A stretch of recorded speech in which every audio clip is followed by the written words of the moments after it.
بسم اللہ الرحمن الرحیم نحمد و نصلی علی رسول الکریم۔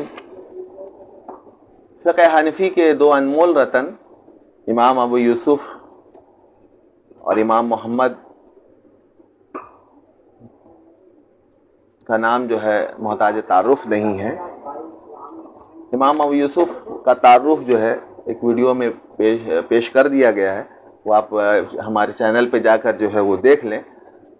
آج جو ہے ان دو انمول رتن میں سے ایک دوسرے امام محمد بن حسن شیبانی پر جو ہے وہ بات کی جائے اور ان پر جو ہے ایک ہلکی سی جو ہے وہ روشنی یہ ہو کہ آپ کی ذات سے جو ہے ہم لوگ واقف ہو سکے۔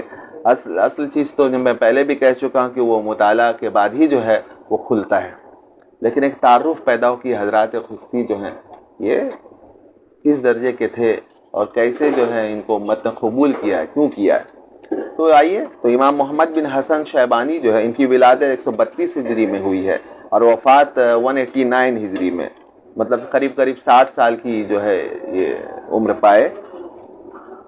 پیدائش جو ہے جزیرہ شام میں اور کوفہ میں جو ہے تعلیم و تربیت امام محمد کی ہوئی ہے۔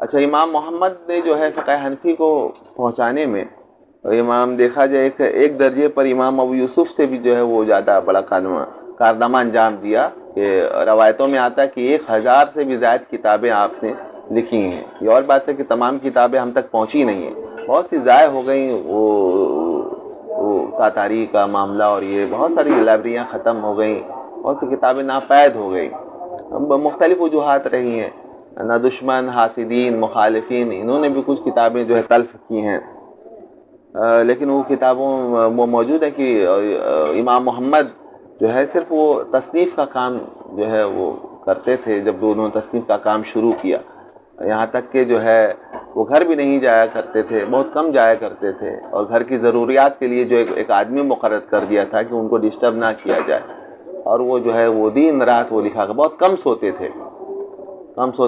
رات کا ایک حصہ جو ہے انہوں نے عبادت کے لیے مخصوص کیا تھا، نماز وغیرہ کے لیے، اور ایک حصہ جو ہے وہ سوتے تھے، بہت کم 2-3 گھنٹہ جو ہے وہ سوتے تھے، باقی مطالعہ، پڑھنا پڑھانا اور تصنیف و تالیف، یہی امام محمد کا جو ہے یہ مشغلہ تھا۔ امام محمد جو ہے وہ لحیم سہیم اور بہت خوبصورت شخص تھے۔ 14 سال کی عمر میں جو ہے امام اعظم ابو حنیفہ کی جو ہے ان کی شاگردی میں جو ہے آپ پہنچ گئے۔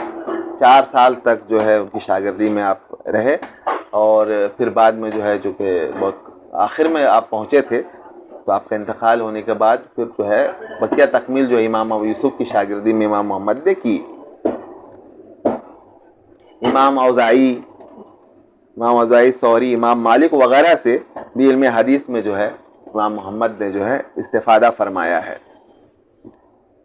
ہمہ وقت تصنیف و تالیف میں آپ رہا کرتے تھے بعد از فراغت اور نام و نمود کے بعد۔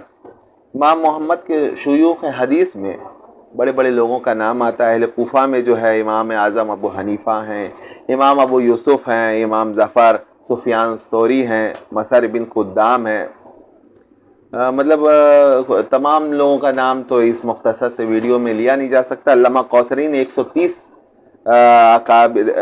تقریباً جو ہے 130 نہیں سے 30 اکابر کے جو ہے وہ نام گنائے ہیں اہل کوفہ میں سے، جن سے جو ہے وہ شیخ ہیں حدیث میں امام محمد کے۔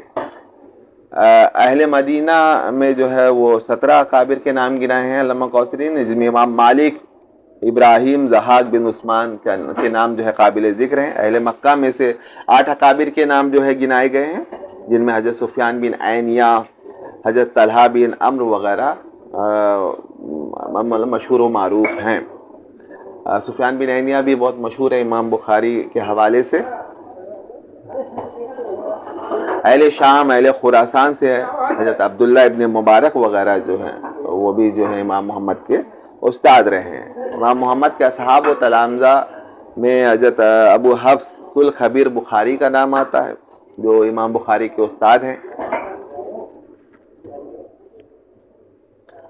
تو مستغنی نہیں ہو سکتے مطلب امام بخاری نہیں مستغنی ہوئے تو اب وہ بات کے جو ہے یہ غیر مقلد وغیرہ اگر زبردستی ہونا چاہیں تو ہوں، لیکن ان حضرات کی خدمات ہے، علوم، فنون، تمام چیزیں تو انہی حضرات کے ذریعہ جو ہے اب تک وہ پہنچی ہیں، پھر ہم ان سے کیسے مستغنی ہو سکتے ہیں؟ ان کے احسان سے کیسے جو ہے اکثر جو ہے ہم جو ہے وہ یہ ہو جائیں،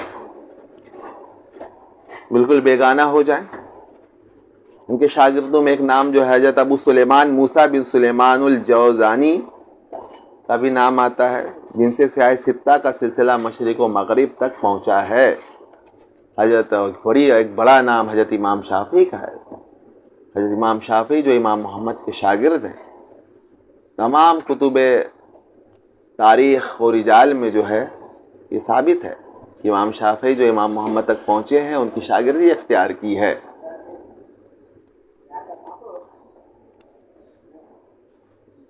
اس طریقے سے جو ہے امام محمد کیا ہوئے؟ باواسطہ امام شافعی و امام احمد بن حنبل، امام بخاری کے، امام مسلم کے، داؤد کے، ابو داؤد کے، ابو زرع اور ابن ابی دنیا کے استاد ہیں امام محمد۔ کیسے آپ مستغنی ہو سکتے ہیں؟ استاد کا درجہ بڑا ہوتا ہے یا شاگرد کا درجہ بڑا ہوتا ہے؟ اور آپ کہتے ہیں کہ بھائی ہے نا حنفیوں نے تو اپنی رائے سے وہ بات کی ہے اور ہم تو حدیث جو ہے وہ مانیں گے۔ ارے بھائی کچھ سنت، کیوں ہم کہتے ہیں کہ قرآن و سنت؟ ہم قرآن و حدیث کا لفظ سنت کہتے ہیں۔ یہ روایتیں جو ہیں نا کہ وہ سینہ در سینہ اور صحبت کے ذریعہ جو ہے علوم کا منتقل ہوتے ہوئے چلے آنا، یہ اور چیز ہے نا۔ انہوں نے مطلب جو ہے اس کو یوں کہ وہ صحابہ نے جو ہے حضور کو دیکھا، پھر صحابہ کو تابعین نے دیکھا، تابعین کو تبع تابعین نے دیکھا، اور یہ سلسلہ چل پڑا۔ یہ دیکھا دیکھی اور صحبت اٹھا کر جو چیز پہنچا یہ سنت ہے، اور یہ حدیثیں جو ہیں وہ کتابوں میں درج ہیں، آپ ان کو پڑھتے ہیں اور کوئی سنت کو اگر خلاف پاتے تو سیدھا اس کا یکسر انکار کر دیں کہ بدعت ہے۔ آپ نے اس کی تحقیق نہیں کی کہ یہ عمل امت میں جو رائج ہے اس کی بھی کوئی دلیل موجود ہے کہ نہیں ہے، کرنا چاہیے۔ موطا امام محمد یہ حدیث کی جو ہے مشہور کتاب ہے۔ امام محمد نے مدینہ منورہ میں حضرت امام مالک کی خدمت اقدس میں 3 سال رہ کر استفادہ کیا اور موطا محمد ترتیب دیا، جو امام مالک کی 22 روایت و نسخ میں سے ممتاز ترین روایت ہے، کیونکہ اس میں امام محمد نے یہ التزام کیا کہ ہر باب کی احادیث ذکر کرنے کے بعد یہ بھی بتلایا کہ کن احادیث کو فقہاء عراق نے اخذ کیا اور کن کو دوسری احادیث کی وجہ سے ترک کیا۔ یہ بہت خاص جملہ ہے کہ بعض چیزوں کو دوسری احادیث موجود ہونے کی وجہ سے ایک عمل کو یہ کرنا ہے نا، یہ بات وہی ہے مقدم و مؤخر ہونا، کہ حضور کا کون سا عمل جو شروع میں تھا پھر آخر میں نہیں رہا تو ظاہر ہے وہ منسوخ ہو گیا۔ آخری جو عمل حضور کا تھا یہ چلا ہے امت پر، وہی عمل جو ہے مطلب قابل عمل ہے۔ تو یہ جو ہے نا ناسخ و منسوخ کا علم یہ جو ہے یہ ہر ایک کو نصیب ہی نہیں ہوا۔ یہ اس کے جو ماہر گزرے امام ابو حنیفہ، امام مالک، امام محمد، امام ابو یوسف، ناسخ و منسوخ کا جو ہے علم احادیث میں، اور ہر جگہ ان دوسری احادیث کو بھی ذکر فرمایا۔ اب دیکھیے کہ یہ فقہی جو سوچ اور یہ تفقہ و ادراک جو یہ علیحدہ چیز ہے، اور علم ہونا اور حدیثوں کو پیش کرنا بالکل یہ ایک علیحدہ علم ہے۔ امام مالک باوجود اپنے مطلب جو ہے رتبہ اور مقام کے بہت بلند مقام رکھتے ہیں، لیکن دیکھیے کہ چھوٹی عمر میں امام محمد پہنچے اور بس یوں ہی ایسے ہی وہ ایک علم والوں میں ہوتا ہے تو انہوں نے پیش کر دیا امام مالک کے سامنے کہ اچھا بتلائیں کہ اگر ایک کوئی جنبی شخص ہو، صحبت کر کے جو ہے وہ بیوی سے آیا ہو اور پانی کہیں دستیاب نہ ہو، پانی صرف مسجد کے اندر موجود ہے، اب وہ شخص کیا کرے؟ امام مالک نے کہا کہ جنبی شخص مسجد میں داخل نہیں ہو سکتا۔ امام محمد نے کہا پھر نماز وہ کیسے پڑھے؟ نماز پڑھنا بھی فرض ہے، وہ تارک فرض ہو جائے گا۔ امام مالک نے صرف اتنا کہا کہ بھائی میں نہیں جانتا، میں صرف اتنا جانتا ہوں کہ مسجد میں جو ہے وہ جنبی شخص داخل نہیں ہو سکتا۔ تو بعد میں امام مالک نے کہا کہ اچھا تم ہی بتاؤ اس کو کیا کرنا چاہیے؟ امام محمد نے کہا اس کو تیمم کرنا چاہیے، تیمم کر کے مسجد میں داخل ہو جانا چاہیے، اب چونکہ مسجد میں داخل ہوا، وہاں پانی موجود ہے، تو اس پانی کو لے کر کے وہ پھر باہر نکل آئے، اب باہر جو ہے وہ غسل کر لے، اب غسل کر کے بالکل پاک ہو جائے، اور پھر مسجد میں جا کر نماز پڑھ لے۔ امام مالک بہت خوش ہوئے کہ یہ شخص جو ہے عجیب جو ہے فقہ میں دسترس رکھتا ہے، اور اس کا علم ایک دوسرے قسم کا، مطلب گہرا علم۔ امام مالک نے ایک جگہ فرمایا ہے کہ ہمارے پاس آنے والوں میں نے کسی میں جو معانی، مطلب گہری بات جو ہے وہ نہیں پایا سوائے اس نوجوان کے۔ امام محمد میں جو ہے گہرائی و گہرائی بہت تھی، حالانکہ آپ جو ہے وہ لہیم و شہیم تھے، اور ایسے شخص کے بارے میں کہا جاتا ہے کہ وہ کن ذہن ہوتے، لیکن ایسا امام محمد کے بارے میں نہیں تھا۔ امام محمد بہت ذہین تھے۔ امام مالک جیسا شخص کہہ رہا ہے کہ میں نے معانی جو ہے اس نوجوان کے سوا اور کسی میں معانی نہیں دیکھا، مطلب گہرائی۔ متن کو وہ پیش کرنا وہ ایک الگ علم ہے، محدثین کا علم الگ علم ہے، وہ متن کی حفاظت کرتے ہیں، وہ الفاظ کی حفاظت کرتے ہیں، وہ سند و صحت کی حفاظت کرتے ہیں، اور اس احادیث کے اندر داخل ہونا، اس کے سمندر میں تیراکی کرنا، اس کے معنی کو کھنگالنا، ان سے مسائل کا استنباط کرنا، یہ ایک الگ علم ہے جو فقیہ حضرات کو جو ہے نصیب ہوا، خاص طور سے امام حنیفہ کو نصیب ہوا، پھر آپ کے دو شاگردوں کو، امام ابو یوسف اور امام محمد کو یہ جو ہے یہ علم حاصل ہوا ہے۔ تو آپ ان حضرات کو معمولی نہ سمجھے، ہے نا، ان کے علم کی بنیاد جو ہے یہ قرآن و سنت ہے۔ یہی وجہ کہ حضرت شاہ ولی اللہ مودودی دہلوی رحمۃ اللہ فرمایا کہ ان حضرات کی جو مسائل ہیں اور جنہوں نے اپنی کتابوں میں پیش کی ہیں، یہ سب جو ہے مرفوع احادیث کے حکم میں ہے،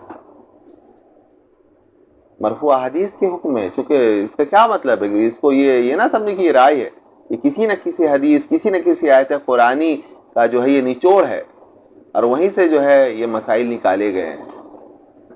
چونکہ وہ دلیل ہم تک مطلب ہم جانتے نہیں، اور جان بھی نہیں سکتے۔ ارے بھائی، ہم جو ہے دنیا کا ایک علم ہے، ڈاکٹر کا علم ہے نا، ہم جاتے ہیں صرف اپنا علاج کرتے ہیں، علاج کر کے چلے آتے۔ اب ہم اس کی تحقیق کرنے بیٹھ جائیں کہ بھائی تم نے کیسے کیا، یہ دوا کیسے بنی ہے، اور یہ تو ڈاکٹر کیا آپ کو ہر بات بتلاتا ہے؟ نہیں، ڈاکٹر صرف علاج کر دیتا ہے آپ کا، وہ ہر بات نہیں بتلا سکتا، چونکہ وہ جانتا ہے کہ آپ اس کے اہل نہیں ہیں۔ آپ کو اس کے اہل ہونے کے لیے پھر ڈاکٹری کی پڑھائی شروع سے کرنی ہوگی، اور پھر آپ جو ہے وہ جب تک سرجن کے درجے تک نہیں پہنچ جائیں گے آپ وہ علم جان ہی نہیں سکیں گے۔ اور پھر ڈاکٹر یہ کیوں بتلائے، اس کو تو علاج کرنے سے مطلب ہے۔ تو یہ بات یہاں کیوں نہیں سمجھ میں آتی ہے کہ مسائل جو ہے وہ عوام کی مطلب ضرورت ہے، تو عوام کی ضرورت کے لحاظ سے ان کو مسائل بتائے گئے۔ خدا مطلب ان حضرات نے مطلب امام حنیفہ کی مطلب قیادت میں جو ہے 12 لاکھ مسائل حل کر دیے گئے، یہ ایک الگ چیز ہے۔ اب ان کی دلیلیں ظاہر ہے وہ علماء کے لیے ہیں، آج بھی ہیں، آپ پڑھیں تو ان کی دلیلیں آپ کو مل جائیں گی، لیکن آپ اگر یہ چاہیں گے کہ عوام بھی جو ہے ان دلیلوں سے واقف ہو، ہم جو بات جو ہے وہ سنیں پہلے ہم دلیل دیں ہم کو پیش کیا جائے، تو پھر آپ سے بڑا جاہل کوئی نہیں ہے۔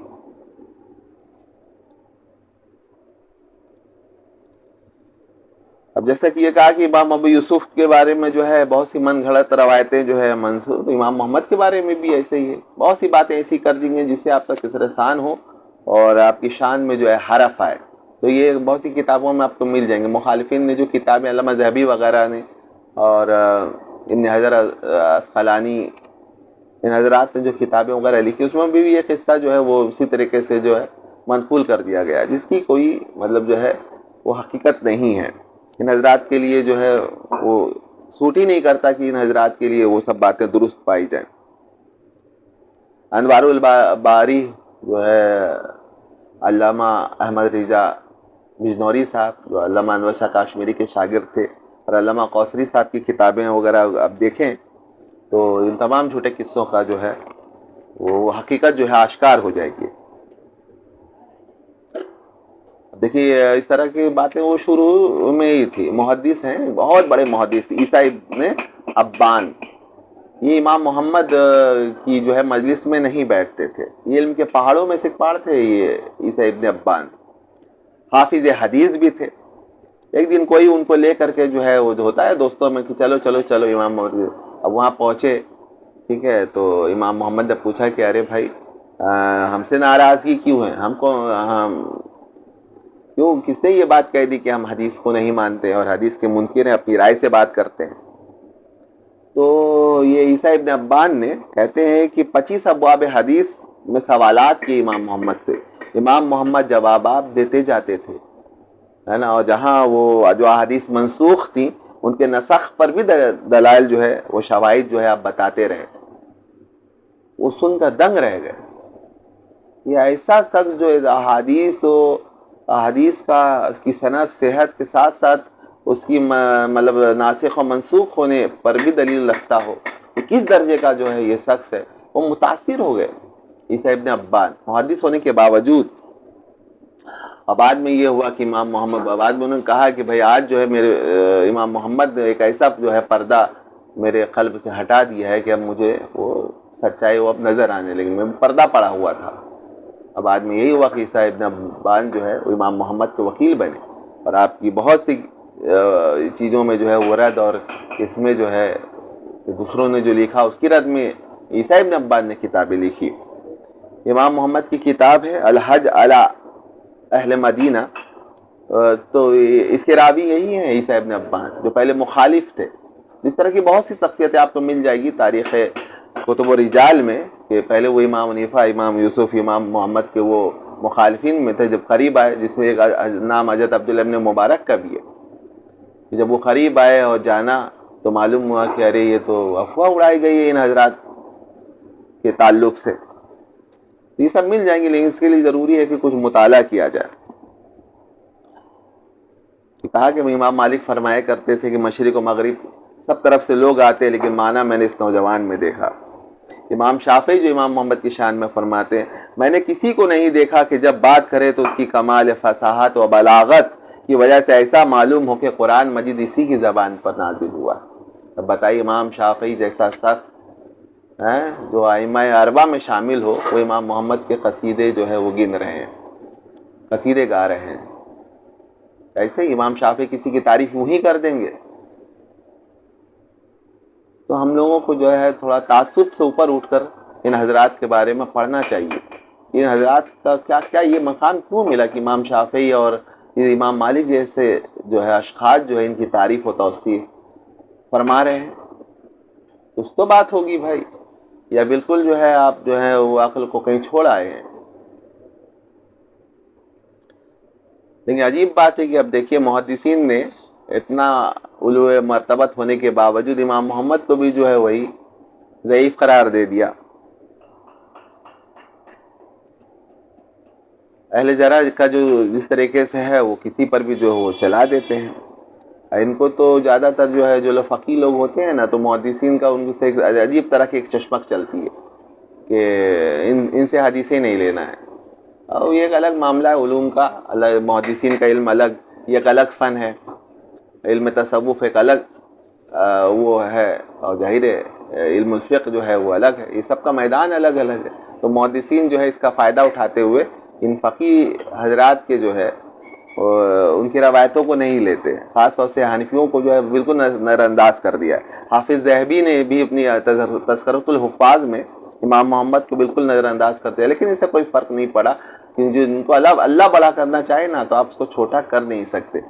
امام محمد کو تو یہ، لیکن ان سے کئی 100 سال پہلے علامہ ابن عبد البر نے اپنی کتاب میں جو 20 ثقہ راویوں کا نام لیا ہے ان میں امام محمد شامل ہیں، تو ظاہر ہے ان سے تصدیق ہو گئی کہ امام محمد جو ہیں وہ ثقہ راویوں میں سے ہیں۔ اچھا، علامہ ابن تیمیہ جو ہے وہ نہیں مانتے کہ امام شافعی جو ہے امام محمد کے شاگرد رہے ہیں۔ اب بتائیے، علامہ ابن تیمیہ جیسا شخص ہے نا، اب کچھ باتیں ظاہر ہے اس طرح کے ہو جاتی ہیں، آدمی جو ہے وہ زیادہ اس پر جو ہے غور نہیں کرتا، تحقیق نہیں کرتا، اور وہ جبکہ پوری کتب تاریخ اور رجال میں آپ اٹھا کر دیکھیں کہ بات کیا ہے، ہر جگہ سے ثابت ہے کہ امام شافعی جو ہے امام محمد کے پاس پہنچے، ان کی شاگردی اختیار کی ہے۔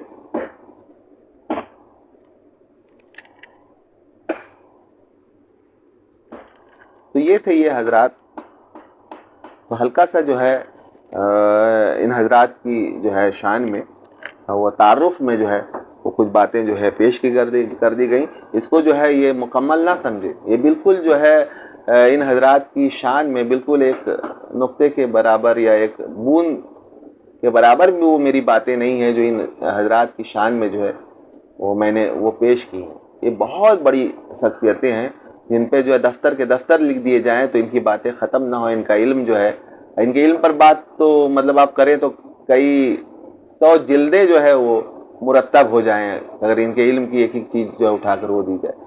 تو وہ یہ نہ سمجھے کہ اس ویڈیو کے بس اتنا ہی ان کے بارے میں ہے، ایسا نہیں. بھائی تعارف کے طور پہ امام ابو یوسف امام محمد کو پیش کیا گیا کہ ان کا تعارف آپ کے سامنے کر دیا جائے. اصل حقیقت اور اصل جو ہے ان کا علو مرتبت ہونا جو ہے یہ ظاہر ہوگا مطالعے سے.